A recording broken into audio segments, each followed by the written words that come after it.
বন্ধু হৈছে মানৱ ফুলনিত ফুলি থকা এপাহ সুগন্ধি ফুল। আজি আহিছিল আমাৰ ঘৰত ৰাজদীপ। ৰাজদীপ পাপুৰ ফ্ৰেণ্ড হয়। পাপু মোৰ ল'ৰাৰ নাম। ইহঁত দুইটা মন্তেশ্বৰীৰ পৰা ভাল বন্ধু।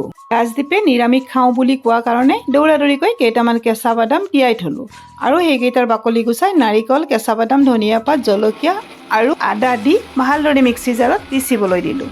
অকণমান নিমখো দি দিছিলোঁ। অকণমান পানী দি ভালদৰে পিচি ল'লোঁ। ভাবিলোঁ এখন বাদামৰ চাটনি বনাওঁ। ঘৰত মাছ মাংস বনাই থাকোঁ যদিও নিৰামিষ ভাত সাজ ময়ো কিন্তু বৰ ভাল পাওঁ। বাদামৰ চাটনি ৰেডি হ'ল। বাদামৰ চাটনিখন নাৰিকল দিলে খাবলৈ কিন্তু বৰ ভাল হয়। নিৰামিষ বুলি আজি আকৌ বুটৰ দাইলখনো বনালোঁ। তাতো কিন্তু অকণমান নাৰিকল ৰুকা দিছিলোঁ আৰু পনীৰৰ এখন গ্ৰেভি বনালোঁ। চাটনিত আকৌ অকণমান কেঁচা মিঠাতেল দি দিলোঁ। আজি কিন্তু মোৰ ভাত অকণমান সোনকালে ৰেডি হ'ল।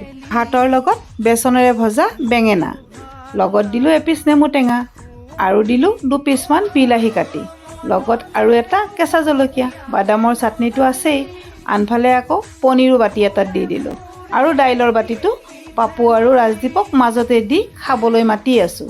সিহঁত কিন্তু অহাৰ নাম নাই। খুব চিঞৰ বাখৰ কৰি আছে ৰুমৰ ভিতৰত। দুইটা লগ লাগিলে ক'বই নালাগে, কিমান যে কথাত ব্যস্ত হৈ থাকে। আলু দুপিচ দিছোঁ দেই, ধুনীয়াকৈ চিপছৰ নিচিনা ফ্ৰাই কৰি দিছিলোঁ, আলু দি দিছোঁ। ভাত খাই উঠি ময়ো বোলো সিহঁতেনো কি কৰি আছে এবাৰ পাপুৰ ৰুমলৈ গ'লোঁ।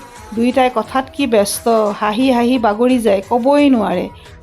দুয়োটাৰে মোবাইল দুটাও আকৌ একে। দুইটা সৰুৰে পৰা খুব ভাল বন্ধু। ইটোৱে আনটোক এৰি একোৱেই নকৰে। পঢ়া শুনাটো দুইজনে একেলগেই কৰিলে গোটেই জীৱনটো, আৰু এতিয়া চাকৰিও কিন্তু দুইটাই একেলগেই কৰি আছে।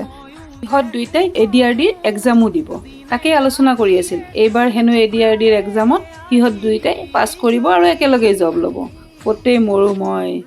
আজিৰ ভিডিঅ'টো আছিল ইমানেই। চাই কেনেকুৱা পালে? যদি ভাল পালে তেন্তে লাইক কৰিব আৰু মোৰ পেজটো ফ'ল' কৰি দিব।